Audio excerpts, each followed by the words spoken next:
How'd you ever start traveling with Avallac'h? As soon as I'd left you and Yen on the Isle of Avalon, I found myself pursued. Eredin and his Red Riders were on my heels. I fled through many worlds, many times. They came very close to catching me once. It was then that Avallac'h appeared, out of nowhere. He found a portal, and took us to a world where Eredin couldn't find us for, perhaps half a year. The world where Eredin couldn't find you. What was it like? You wouldn't believe me if I told you. Try me. People there had metal in their heads.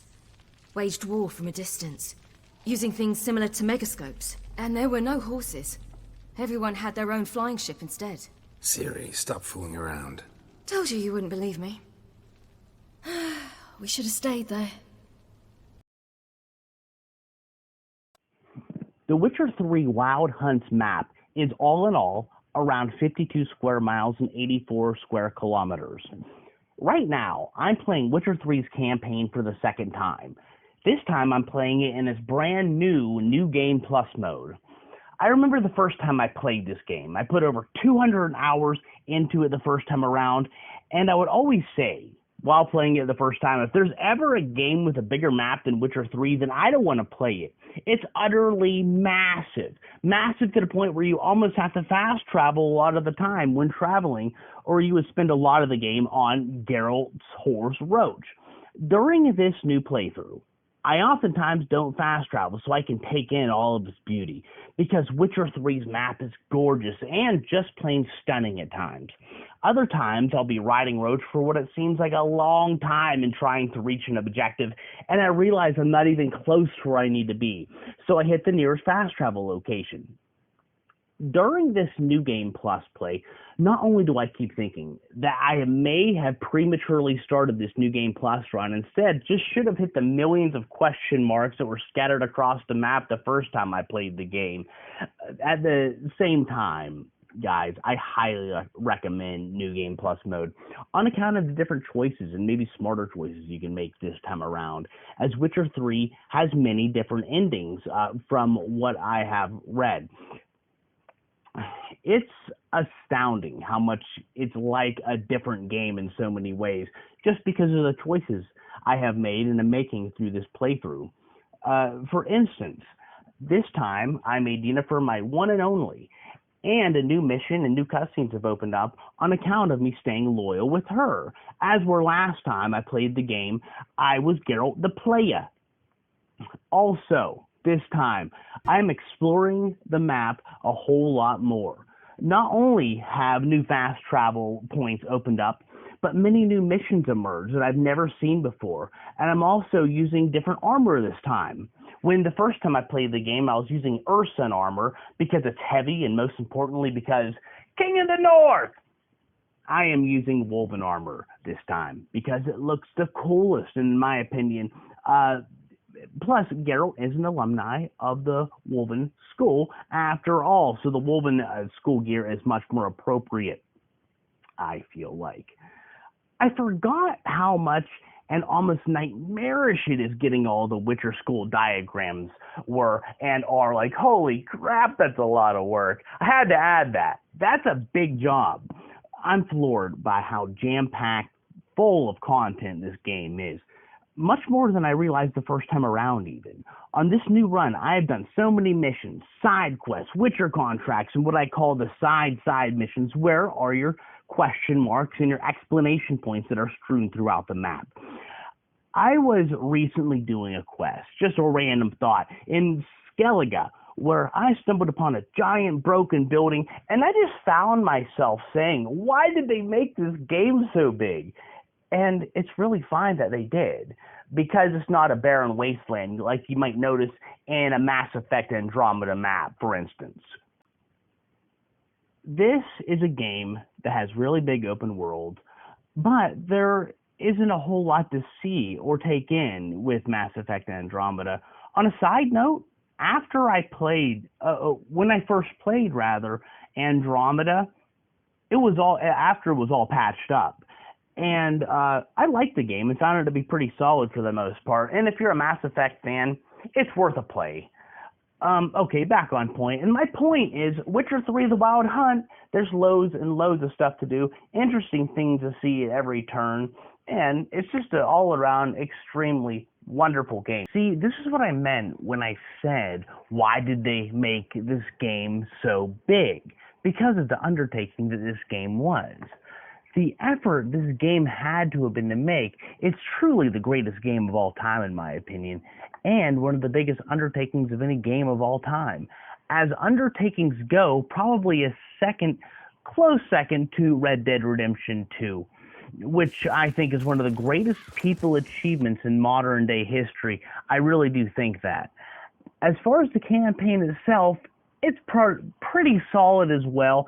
It does suffer from some of the same quest mechanics that Witcher 3 does, and we'll get into that shortly. As for the gameplay mechanics and why The Witcher 3 and games like Red Dead Redemption do fall short in that regard. CD Projekt Red, the creators of the Witcher franchise, are finishing up another role-playing game. Cyberpunk 2077 in my Keanu Reeves voice. Keanu Reeves recently claimed at this year's E3 conference that Cyberpunk will be released in April of 2020. How cool is that? Especially because the game is based off of a role-playing game called Cyberpunk 2020, created by the great Mike Pondsmith. Keanu Reeves told us that it's going to be released then. Keanu Reeves told us that. How cool is that? I personally don't care when it comes out, guys. I just want it to come out polished. I think that's most important. CD Projekt Red announced that the map in Cyberpunk will not be as large as The Witcher. And it doesn't seem like anyone was too concerned about that. I'm certainly fine with it. When this announcement about Cyberpunk 2077's map was made, I automatically thought of a game developed by Square Enix in 2016 called Deus Ex Mankind Divided. The Mankind Divided map, it's not a big map. In fact, it's a pretty damn small map in contrast to most modern open world games. But let me tell you this, the map is overloaded with eye candy and cool stuff to look at every single corner. Okay, what do I mean by that? What I mean is that the game developers of Deus Ex make it a point to have a very dense, jam-packed open world that's streaming with life from the buildings, from the designs carved into the buildings, from the posters and graffiti on the buildings, to the cracks in the buildings, etc. You will consistently see and notice things you didn't notice the previous times you played the game. Every time you play it, that is dense in art and game design. Mankind Divided is a cyberpunk-style game, and it's one of my favorite games of all time, ever. I played it a ton of times because of its many different endings and its replay value in general. I also bought all the DLCs and played those a bunch of times as well because those were awesome too. Just because, wow, the environments, there's a lot to see. It's very dense.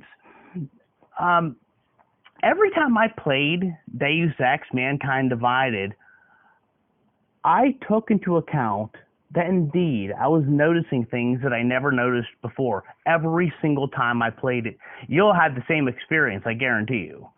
The cyberpunk protagonist Adam Jensen goes about missions completely different ways. Any way you want, basically, you can go about a mission. For instance, you can go stealth mode, sneak past enemies, go in guns blazing, throw something to distract enemies and knock them all out, or put them to sleep with stun guns or tranquilizer darts in this cyberpunk dystopian future. One of my favorite aspects is the dynamic where you try to win debates and arguments. It's seriously nuts how into detail that game goes. The creators of CD Projekt Red are not only longtime fans of Cyberpunk Tabletop, created by Mike Pondsmith, but they're also longtime fans of the Deus Ex video game franchise. As mentioned by CD Projekt Red quest director Mateusz Tomaszkiewicz, who was interviewed by Spanish news organization Era UNS. Tomaszkiewicz said in his interview, when asked what his main influences were, he stated, "I would say the Deus Ex franchise," he said, "especially the original Deus Ex. This one had a great impact on me as a developer and a player when I played it for the first time many years ago. And what I really liked about the game was completing the missions in many ways. It was not only based on dialogue decisions, since you also had the things that were on the map, its different points of entry that allowed you to get into buildings, as well as elements that opened different paths in history." Deus Ex Mankind Divided, that's the only Deus Ex game I've ever played, but it sounds a lot like the game that Tomaszkiewicz was describing as well. I think those games are probably very similar. You see, with Witcher 3, you select a mission. A waypoint icon appears on the map. You have to go exactly where it tells you to go, and you have to defeat the enemy or enemies or complete the mission exactly how the game tells you to do it. It's the exact same dynamic with the Red Dead series. This is a major difference between the Deus Ex and the Witcher series. Cyberpunk is going to have much more freedom, like the Deus Ex model, which is more important to me than anything else, including the Cyberpunk's map size, you see. CD Projekt Red never specifically mentioned the map size of Cyberpunk, but in considering the utter size and complexity of Witcher 3's map, I would deduce that they won't disappoint at all.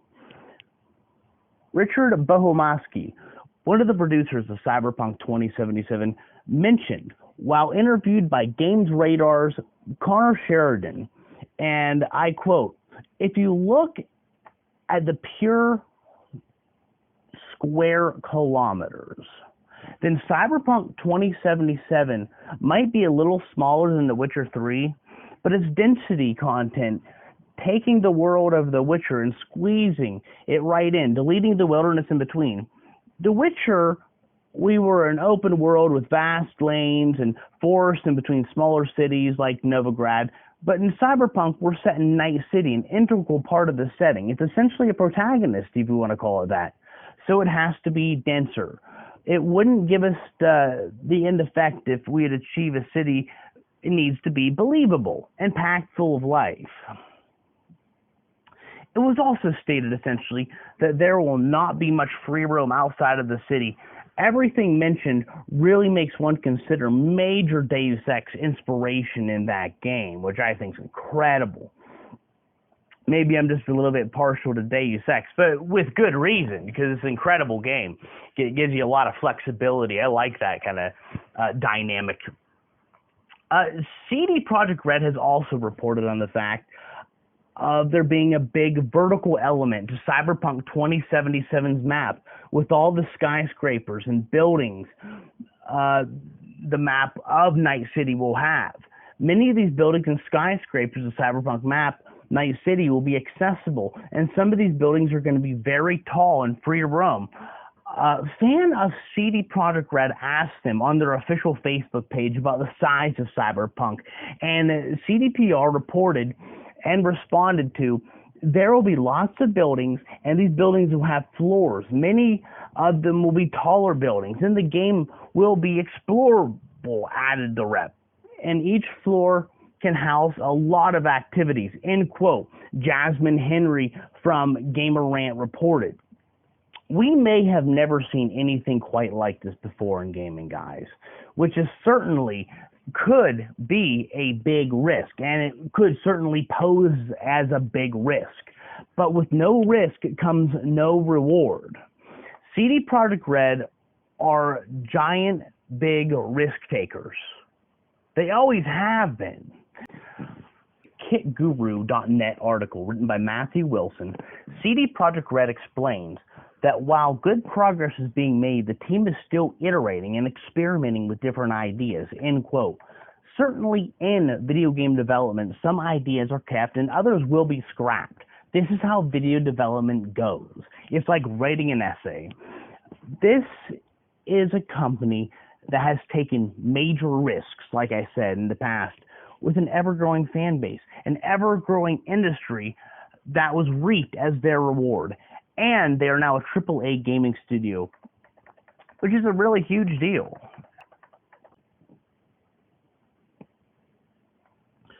Witcher 3 and the Witcher 3 franchise in general is some of the most ambitious works of gaming development and works of art I have ever seen. Being that this company and its CEOs are big fans of Mike Pondsmith's tabletop RPG, Cyberpunk, and B, they have an excellent track record of being very diligent company who gives players their money's worth and then some. They could have easily sold The Witcher 3 DLC, Blood and Wine, as its own standalone game at full price. They could have labeled it Witcher 4 if they wanted to, but they didn't. It was sold as a DLC, or maybe more appropriately, a game expansion. And see, and most importantly, Mike Pondsmith created the Cyberpunk 2020 franchise with his tabletop RPG games, his video games, and he created many years ago, and he created many books. Many video game developers approached Mike Pondsmith for a video game deal. He refused them all. Cyberpunk is his baby.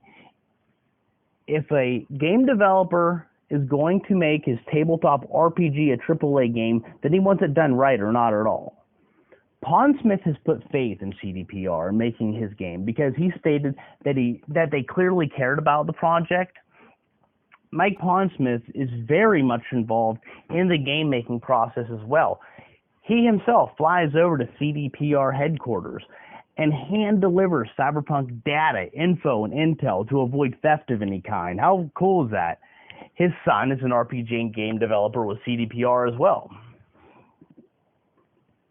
With Witcher being my favorite game of all time, and the Cyberpunk Deus Ex Mankind Divided game being definitely in my top 3 list of favorite games of all time, I'm really looking forward to this game release. CD Projekt Red is a company ran by giant risk takers who, by their risks they have taken, they have earned even bigger rewards, like I keep mentioning. But that's important. And that's such a great example of the importance of taking risk. Now, let me know what you think about Cyberpunk's gameplay presentation that was just released. And let me know what you think about it. Tell me what you're expecting and looking forward to. And tell me if there's something you might even be a little leery about. Also, tell me if you played Witcher's New Game Plus mode. Tell me what you think about it. I want to know your opinions on that. Pretty please, guys, like and subscribe and ring that bell, because I plan on posting videos on the regs. I'll see you next time. It's been a pleasure, and I wish you all blessings.